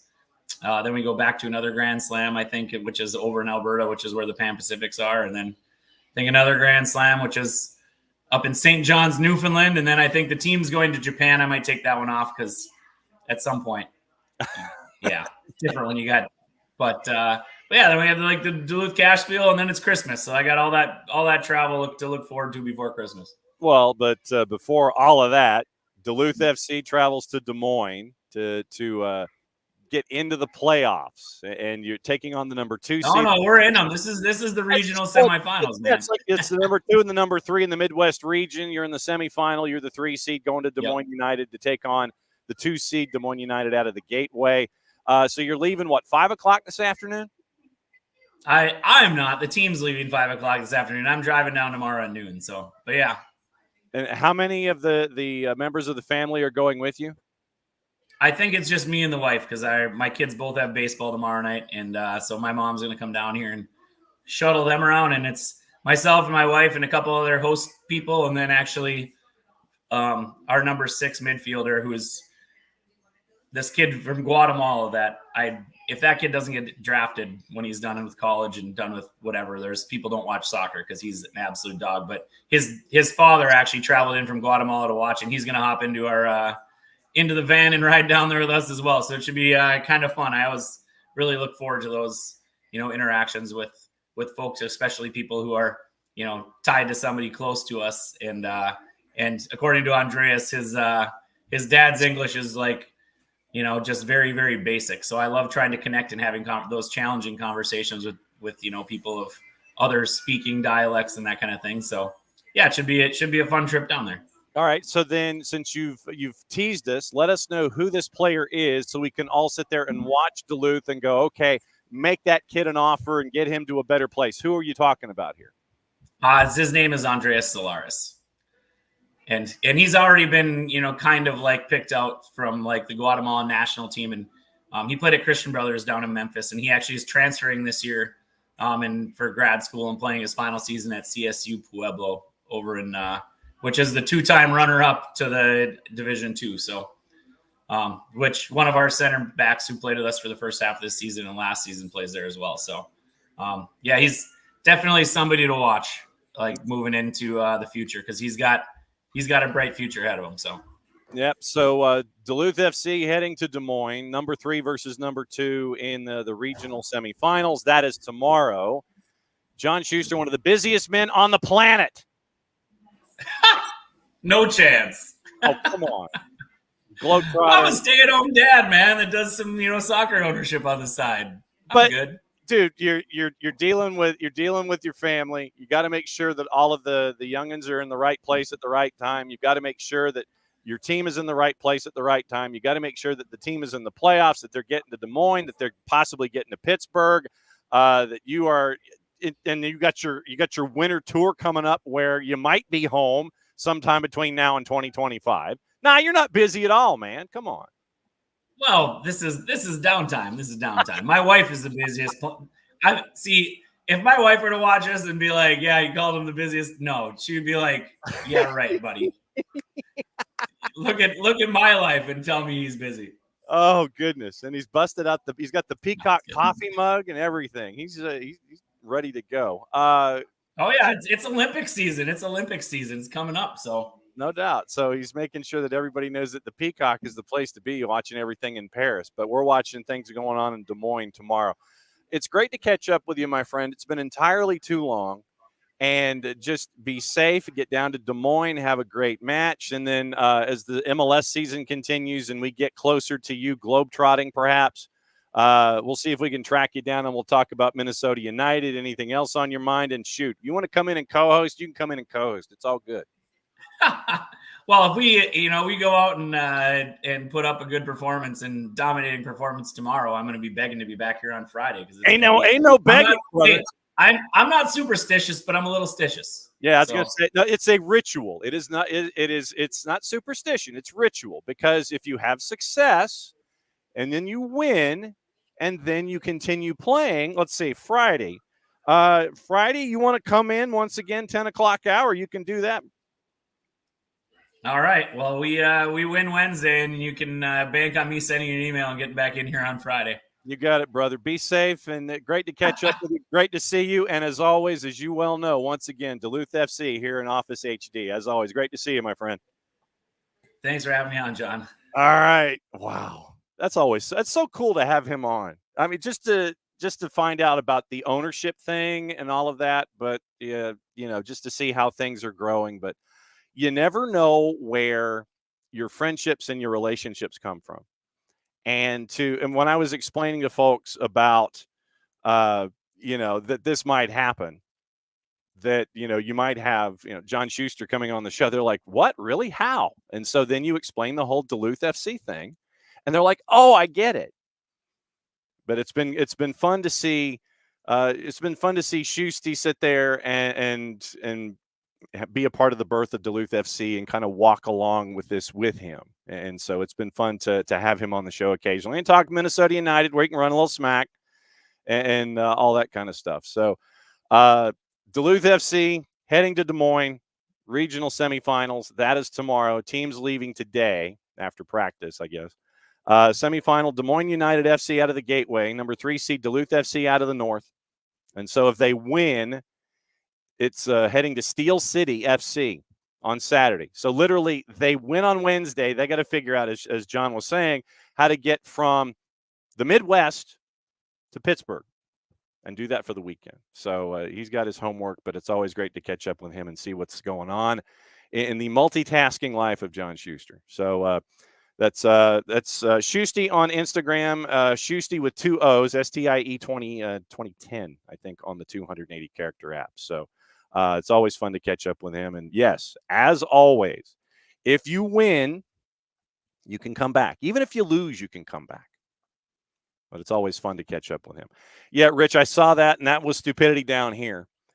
We got a lot of stupidity down here. So since Rich has mentioned this, and it comes from Como 1907, and they had a friendly versus Wolves. Mirwan Sawarso, the official representative of the ownership group, put out a statement. Quote, our club does not, and this is stupidity down here for a Tuesday. Our club does not tolerate racism and condemns all forms of it in the strongest possible way. We spoke to the defender in question to understand what was said. He has told us the comment he made to his co-defender was, quote, ignore him, he thinks he's Jackie Chan, end quote. Having spoken to our player at length, we are confident this was in reference to the player's name and to the constant references of Channy made by his own teammates on the pitch. As far as our club is concerned, our player did not say anything in a derogatory manner. We are disappointed that the reaction of certain Wolves players has seen the incident blown out of proportion. And so that is the response from Como 1907. And the story comes after Daniel Podence punched a Como 1907 player after alleged racism towards Wang Hee-chan, and the Wolves are submitting a formal complaint to UEFA. The training match, which was played out in Spain, was stopped with Podence given a straight red for throwing a punch at the defender. In the aftermath, took place midway through the second half, with Wolves boss Gary O'Neill saying he asked Wang if he wanted to abandon the game. The 28-year-old declined, with his side going on to win 1-0. And the club's statement. Unfortunately, midway through the second half, Wang reported he'd heard a racist remark from a Como player, which led to altercations in the center circle and ultimately a red card for Podence. Head coach Gary O'Neill said that Wang has the full support of the Wolves group after he reported a racist remark in the preseason match with Como 1907. Midway through the second half, the attacker reported the incident, which led to angry reactions of his teammates, resulting in the dismissal of Daniel Podence. Immediately following the incident, O'Neill spoke to Wang and offered him the opportunity to abandon. However, the South Korean was determined to continue and play out the 90 minutes. O'Neill said, quote, Channing heard a racist remark, which is really disappointing. I spoke to Channing about it, checked whether he wanted to take the team off or come off himself, but he was keen. The team carried on and got the work they needed. It's really disappointing that it happened, that we have to talk about it, and that it impacted the game. Not ideal, and things like that shouldn't be around. He's really disappointed, of course, O'Neill continues. And understandably, I'm proud of the fact that he wanted to carry on and put his team first in a difficult moment for him. He knew it was a preseason trip, and he wanted the lads to work and get their minutes. Even though he'd suffered something hugely offensive, Channy will be okay. He'll get our full support. We'll pick him up in the morning and make sure he's okay. It's a together group. Of course, there's ways to handle that, and we don't want to leave ourselves short on the pitch, but it's a together group. We've worked really hard this week, had a good week, had some great moments in the game, but it's an unfortunate incident we have to deal with and have to discuss when ideally we'd be talking about the game. Of course, when an incident like that happens in a game, it's the first thing we discuss. Racism or discrimination in any form is completely unacceptable, should never be left unchallenged, and Wolves will be submitting a formal complaint to UEFA regarding the incident. And then Como 1907 had their response. Beat 2, 3, 4. UEFA's statement, fairly boilerplate. 3 sentences. In 2022, Wolves said they were very disappointed when Wang also suffered discriminatory abuse from FC Firenze fans in a preseason friendly. So, Como 1907 probably should work on their thought pattern there. Just saying. I don't know. That's just me thinking out loud. And, yeah.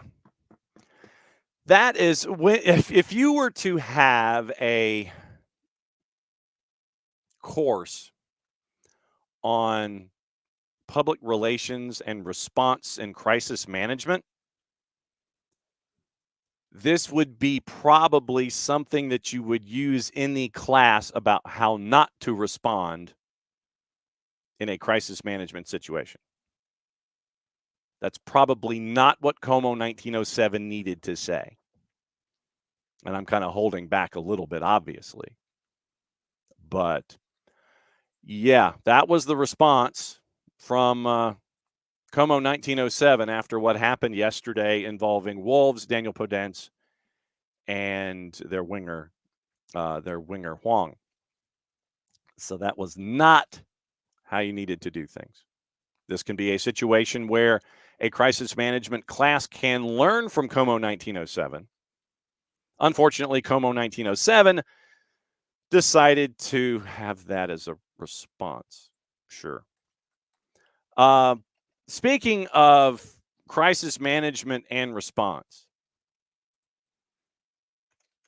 let's go back to our friends at CONMEBOL, shall we? And it appears that they are now more than happy to sit there and just not blame themselves. You know, it's just nope. So you end up with CONMEBOL issuing a statement after what happened. They finally, literally, it was what, 18 hours? Let's see, today's Tuesday, so 12 hours to 18 hours after the fact of when they needed to address something. So the response from CONMEBOL to what happened at Hard Rock for the Copa America final. Here's how they lay it all out. CONMEBOL was subject to the decisions made by Hard Rock Stadium authorities in accordance with contractual responsibilities established for security. CONMEBOL recommended 2 set authorities procedures tested in events of this magnitude, which were not taken into account. So CONMEBOL basically is laying blame at Hard Rock. They also finished up their 6 paragraphs by saying, we regret that the acts of violence caused by malicious people had tarnished a final that was ready to be a great sporting celebration. So CONMEBOL is basically blaming Hard Rock for all of this, when basically everyone has said that CONMEBOL were the ones that were in charge of the security idea, detail, depth, however you want to phrase it. So CONMEBOL has come out with a statement laying blame entirely at Hard Rock.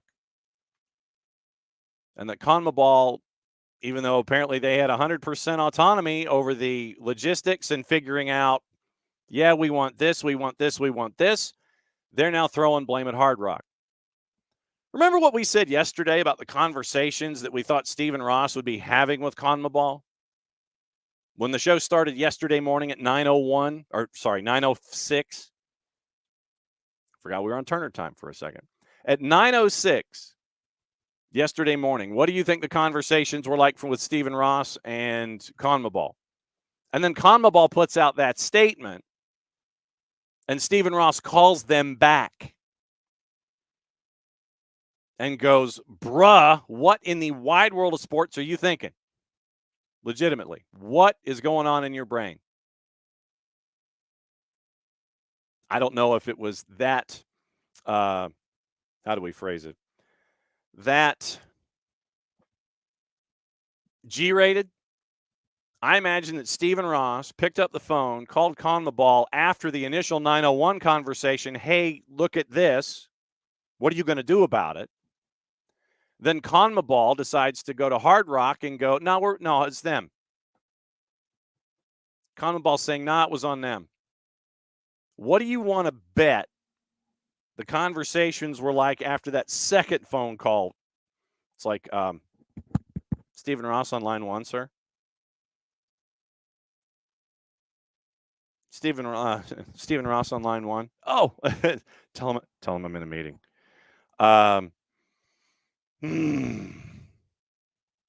So you have all of this going on now with CONMEBOL and Hard Rock Stadium. Just saying. Like I said, just saying.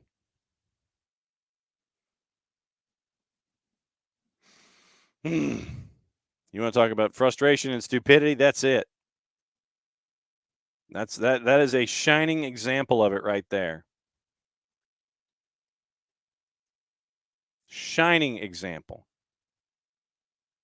about what's going on.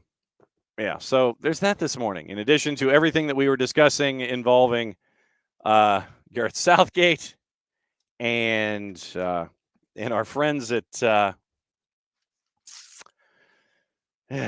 friends at CONMEBOL. There are just some things where you can sit there and you go,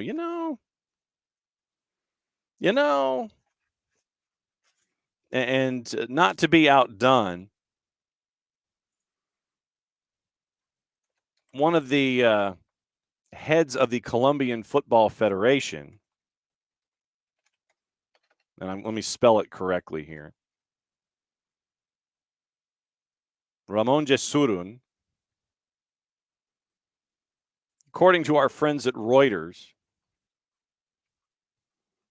The 71-year-old head of the Colombian Soccer Federation and his son were arrested in Miami, I think along with 25 others.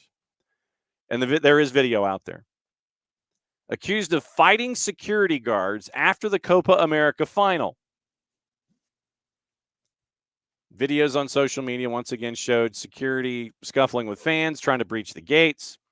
Ramon Jesurun, the Federation president, and his 43-year-old son, Ramon Jamil, were arrested after an altercation at the stadium shortly after midnight, according to arrest reports by Miami police, which charged both men with battery. Jesurun and his son were charged after fighting security guards in a tunnel where media were gathering in the aftermath of the match, according to police reports. This included a uniformed security guard tasked with holding back the crowd. According to police, Jesurun's son grabbed the guard by the neck, pulled him to the ground where he punched him and kicked him in the head. The Colombian Soccer Federation declined comment, obviously. More than 24 fans arrested at Sunday's Copa America final, and over 50 people were kicked out of the venue, at which over 800 law enforcement officers were present. In a statement Monday, Hard Rock said it had prepared for the match by increasing the number of law enforcement officers and security with, quote, more than double the personnel than a typical at-capacity stadium event.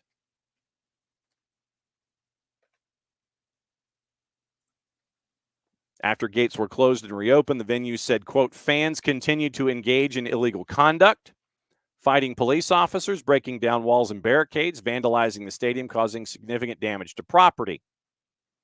Stadium capacity of over 65,000, once again set to host 7 matches at the 2026 World Cup. So you had that going on also, with everything involving the Copa America final. All of that. And so this morning, Michelle Kaufman at Messi and Friends practice, according to Tata Martino this morning, said that Messi will miss at least the next 2 Messi and Friends matches. Pair of home games Wednesday against Toronto and Chicago on Saturday. After his ankle looked like one of those donuts that you wrapped around a baseball bat in the on-deck circle. Understandable. So now what that obviously also means, keep an eye on him for the All-Star game. Maybe he just does skills challenge, doesn't participate, sits on the bench, maybe does a cameo at the end. Keep an eye on that.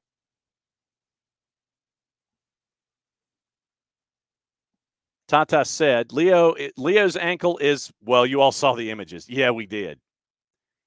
He had a sprain. There'll be further testing to determine the gravity of the injury.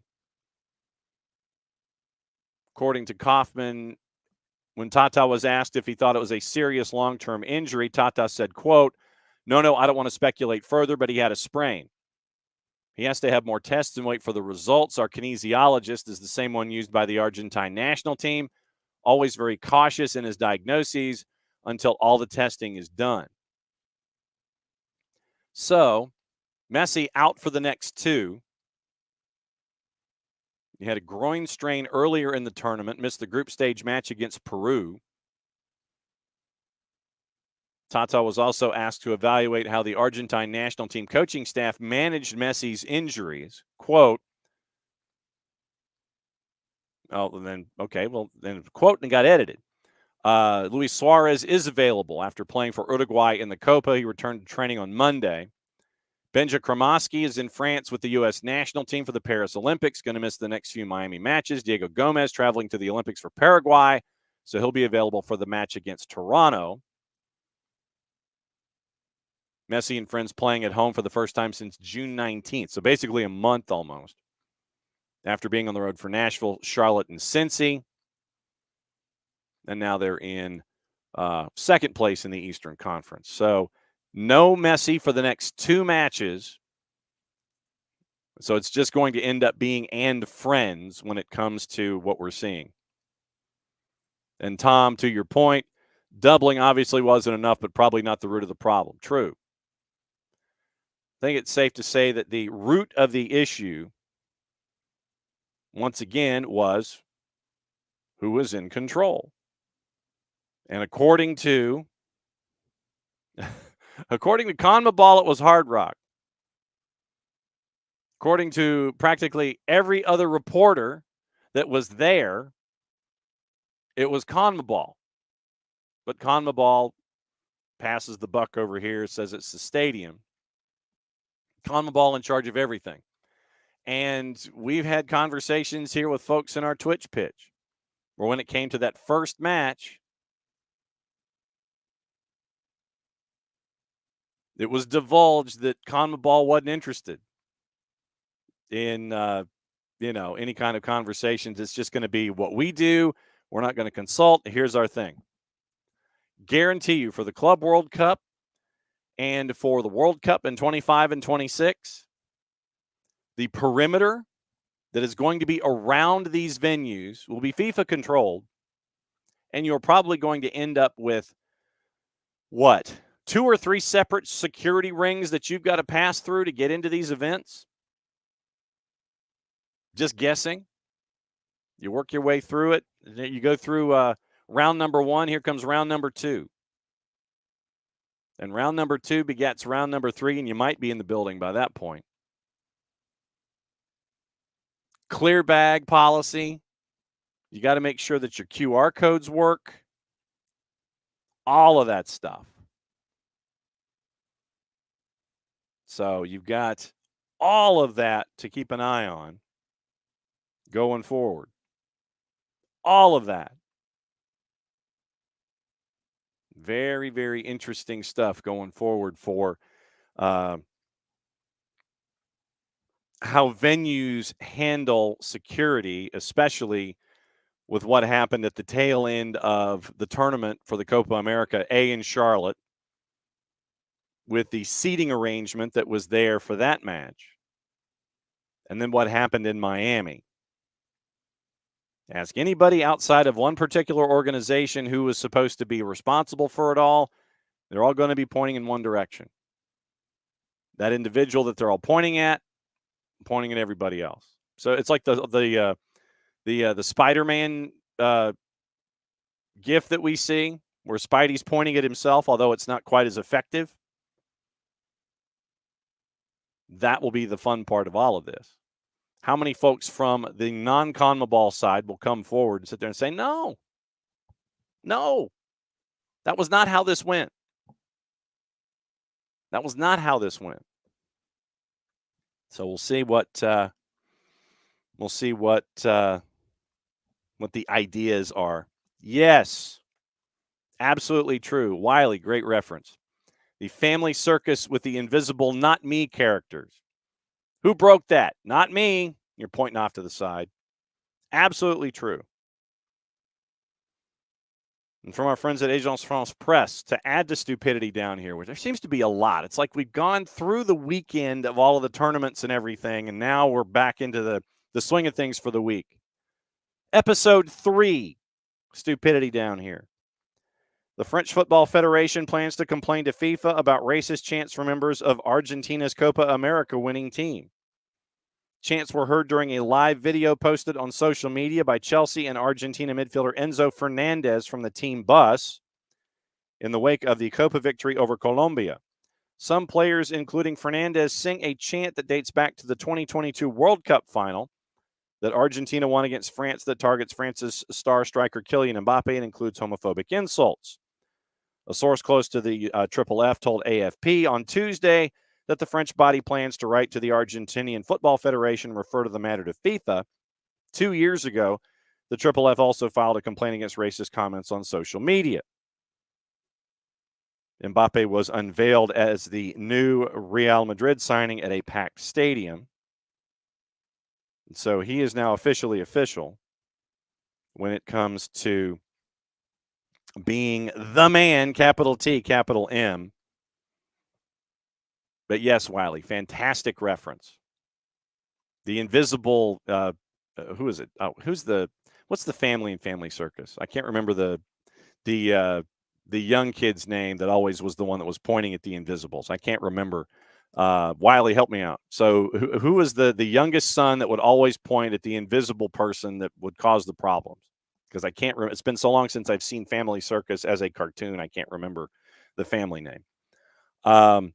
So there's that. The other stuff that we were kind of getting into yesterday a little bit, and it's not good news. Billy, thank you, Billy. It's not good news if you are a fan of the French game and Ligue 1 specifically. And it's not good news for Bordeaux. Our friends at Calcio e Finanza and Bordeaux had a statement this morning as well. Fenway Sports Group is withdrawing from negotiations to acquire the club. The French club, meaning Bordeaux, they went public on the 280-character app this morning to discuss it. They are close to appealing their relegation to the third division. The French Federation basically demoted them because they were worried about their finances. They sent them to the third division. And so they had a 2-week window, meaning Bordeaux, to try and find an owner that would keep them in Ligue 2. So I guess it would be Ligue 3. But right now they're in Ligue 2 after a relegation. But the French Federation was sending them to Ligue 3, for lack of a better place, because of their financial status. Fenway was kicking the tires on Bordeaux. And as it turns out, Fenway came out this morning and Bordeaux said on social media that it's not happening. So it could mean that Bordeaux ends up in the third division in France. And you had 2 weeks to sit there and tell the French Federation, well, no, we have a buyer, everything's cool, we're going to be okay in the second division in Ligue 2. Apparently that's not going to be the case. Bordeaux says Bordeaux and its shareholders have been informed by Fenway Sports Group of their desire not to pursue negotiations initiated in recent weeks for the purchase of the club. This decision is explained in particular by the significant cost of the stadium in the years to come, but also by the general economic context of French football. FC Girondins de Bordeaux and Gerard Lopez thank FSG for the interest shown in the club and its teams for having traveled to meet its stakeholders. Provisionally relegated to National 1, so it's not Ligue 3, it's National 1. By the French football financial watchdog, DNCG, after failing to provide guarantees for this year. They now have a week to get a sale together that will allow it to remain in Ligue 2. Club statement concludes the club and its shareholders are now putting all their energy into finalizing a financing plan for 24-25 in preparation for the appeal hearing. We also mentioned that as many as 8 teams currently in Ligue 1 could be facing bankruptcy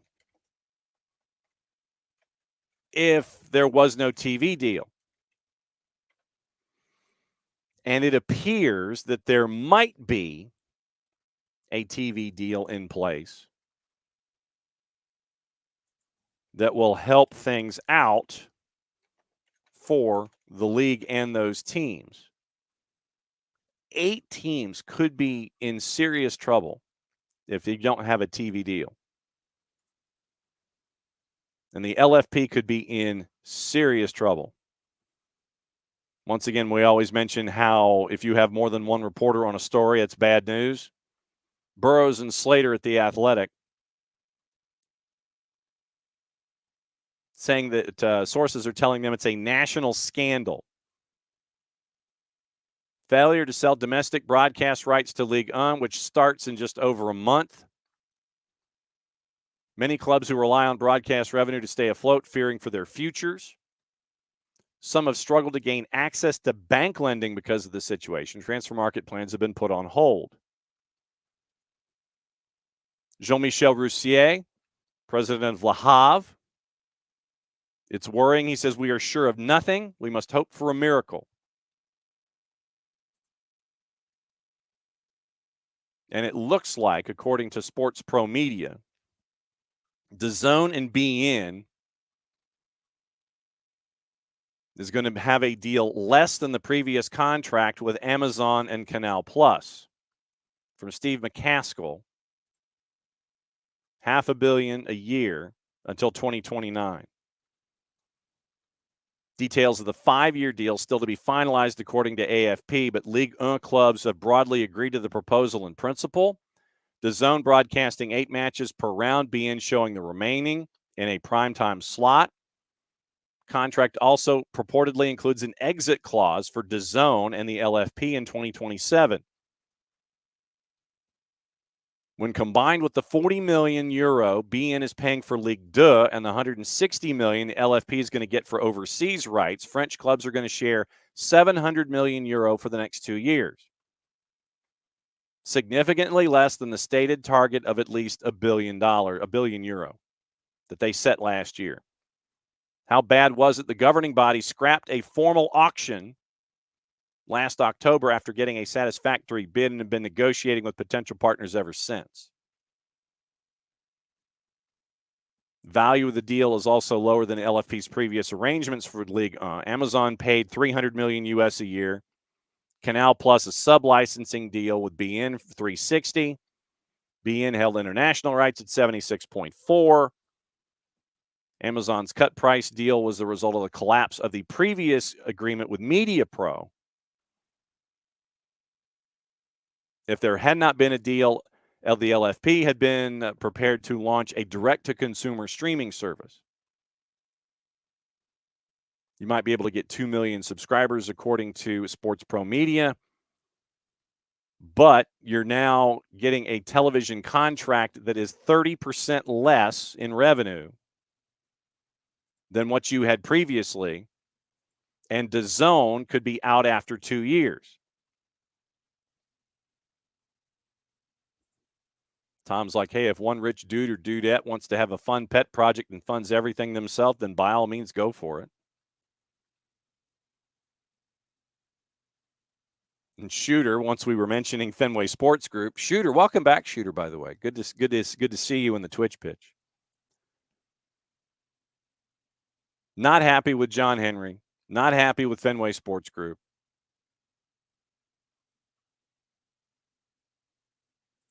And so that's where Tom's discussion was with Shooter about what's going on with Kraft and the new stadium that got the okey doke to be a lot closer to downtown Boston than the one that's currently in Foxborough. So that's where you're standing right now. But yeah, Ligue 1, if you didn't have a TV deal, you could have as many as 8 clubs that could have gone bankrupt. But you've got a deal now, apparently. They've still got to sign it. You're a month away from the season starting. But right now it would be at 30% less than the deal that you currently had. So that's what that league is looking at. And so, with the transfer window coming up, as you look at things, if you're looking for distressed assets, that might be a place to go. That might be a place to go. Also at the Euro, the Gibraltar government and the FA criticized Spain's player chance at a Euro 2024 party. Morata and Rodri said that Gibraltar is Spanish. From Sam Jones in Madrid. The government calls remarks rancid, and the FA is going to involve UEFA now. The Gibraltar government criticized the rancid remarks. Members of Spain's side made it a victory rally. Controversy erupted after Morata and Rodri chanted Gibraltar es Español while on the stage. When Morata reminded Rodri he played for an English side, Manchester City, the latter replied, I don't care. Yes, it was rancid. Absolutely. That is an interesting choice of words. quoting our friends at The Guardian, the behavior elicited a swift and angry response from the government of Gibraltar, which lies at the southern tip of the Iberian Peninsula and has been in British hands since 1713. Quote, His Majesty's government of Gibraltar is disappointed to note that several players of the Spanish male national football team celebrated their European Cup win with chants of rancid remarks about Gibraltar. So the government of Gibraltar were the ones, Tom, that used the word rancid. The Gibraltar FA described the chants as extremely provocative and insulting and said it would be making an official complaint to UEFA. It said football has no place for behavior of this nature. Players' actions were endorsed by some conservative and far-right politicians. Madrid's conservative mayor, Jose Luis Martinez Almeida, said the players didn't say anything that most Spaniards don't believe. When the team received by Spain's socialist Prime Minister Pedro Sanchez at the Moncloa Palace in Madrid, Danny Carvajal is said to have made a point by looking away from the PM as he briefly shook his hand. The move was applauded on far-right social media accounts, one commentator saying Carvajal was a champ for blanking Sanchez. Being a good Spaniard is incompatible with supporting a traitor to Spain. So it's politics down here with Morata and Rodri chanting Gibraltar is Spanish in front of a massive crowd. Totally unnecessary mixing of great sporting success with discriminatory political statements that are hugely offensive to Gibraltarians. So the Gibraltar government used the word rancid in a statement and looks like they're going to be talking to UEFA about it. I don't know, legitimately, I don't know what UEFA can do. I'm going to say, I'm thinking out loud. I have no earthly idea what they can do. Like I said, I'm just thinking out loud. Gossip, rumor, and innuendo, and stuff to watch and where to watch it. Once again, the layout for the week. It's a match week tomorrow. Tyler joining us at 9. If we can track down the busiest man in the Northeast, Dylan Butler. Hopefully he can join us at 10. We'll see if Jason can join us at 10:30 on a match day to talk about Atlanta United and NYC. Thursday, I think we're going to be catching up with our friends at North Carolina Courage either on Thursday or Friday as they host the national championship. Colorado Storm coming over to Cary to take them on in the USLW final. We'll catch up with Coach Willie Davis on air and with some of the players in a separate broadcast that you can catch on, on the SDH app. Sorry about that. Nino and Nico, 10 and 10:30 on Thursday. Nino Torres to talk everything Copa and everything else on his mind. Nico Moreno joining us to talk about Copa and to talk about Major League Soccer to wrap up the show on Thursday. Friday morning, like I said, John Schuster's already threatened us. John Schuster is saying that if they win on Wednesday, he's coming back in on Friday as they're on their way to Pittsburgh. So if they beat Des Moines, he's going to be on the show. And I am extremely remiss in not having Schusty on the show more than just every once in a while when his name pops up in my brain. Oh, Duluth FC, let's talk to John Schuster. So, but see if we can get Jason in at 10:30. We've got Whip Around in the show as well. Hopefully catch up with our friends from Beyond Goals Mentoring. And I know somewhere in there we're probably going to track down some more playoff stuff as well. So it's very, very busy playoff stuff across the board right now in the summer of soccer. And it's always been fun to catch up with folks across all the divisions and see what's going on with a lot of our favorite folks and a lot of our favorite players. Gossip, rumor, and innuendo. Manchester United have asked about Jonathan Tah with Bayern Munich, having failed to reach an agreement with Bayer Leverkusen to sign the 28-year-old. Galatasaray in talks to sign Scott McTominay. Liverpool and Atletico Madrid interested in RB Leipzig's defender Mohamed Simakan. That's from Florian Plettenberg at Sky Germany. Morata set to join AC Milan on a 4-year deal from Atletico Madrid. That's from Fabrizio Romano. Manchester City in advanced talks to sign Dani Olmo from RB Leipzig. Bayern Munich also interested in Olmo, who scored 3 goals during the Euro. Spain international Mikel Merino is one of the options Barca are considering for their midfield, with the 28-year-old having a year left on his Real Sociedad deal. Arsenal also planning to make a move for Merino, who had a spell at Newcastle United before returning to Spain. Newcastle United set to rival Everton and trying to sign Wilfred Gnonto from Leeds. Pierre-Emerick Aubameyang is close to joining Al Qadsia in the league that we neither condone, endorse, nor promote. And Southampton have agreed a deal upwards to £18 million to sign English midfielder Flynn Downs from West Ham. So that's what's been going on with the gossip, rumor, and innuendo. What to watch, where to watch it today. We did have a couple of friendlies on yesterday. It was a pretty light schedule. I would also remind you to check out our friends at Fanatis, fntz.co/soccer down here. A lot of league play is going on. You've got Libertadores, Sudamericana. You've got Argentina. A lot of the South American leagues are going on. Our buddy Nino Torres was calling the beginning of the Ecuadorian season this past week. He had Danubio and Nacional 6-0 match. We'll talk to him about that when he shows up on Thursday. Today, Sudamericana. Tonight on BN. Simulcast on BN and Espanol. Huachipato and Racing at 6. Rosario Central and Internacional at 8:30. Women's Euro 2025 qualifying on CBS Sports Network at 1 o'clock with Spain and Belgium. Liga MX at 11 o'clock tonight on 2 to NA. It is Pachuca and Atletico San Luis. Maybe we get a Johnny Vial sighting as in addition to maybe a Jurgen Damm sighting. Universo has the women's friendly USA and Costa Rica at 7:30. USL League One has a match in the early part of the week. Tuesday, USL League One match. On the plus, it's Chattanooga and Charlotte. Golazo Network has Sweden and England at 1 o'clock in Women's Euro 2025 qualifying. Max is simulcasting USA and Costa Rica at 7:30. Paramount Plus, very, very busy. Argentine Primera, Belgrano and San Lorenzo at 1. Gimnasia La Plata Boca Juniors at 3:30. Lanús and Bonfield is at 6. Scottish League Cup is at 2:45. Jarrett's probably going to be watching that. It's Hibs and Queens Park. Peacock has USA and Costa Rica also on the simulcast at 7:30 tonight. So women's friendly, USA and Costa Rica, and that is probably the larger news tonight. U17 women's national team beat Brazil 3-1 in tune-up, prepping for the 24 U17 Women's World Cup. And that was played at the Fraction, as a matter of fact. Down 1-0 to come back to win the second match. Kennedy Fuller scored a goal in the 73rd. Mary Long won the match with 2 late goals.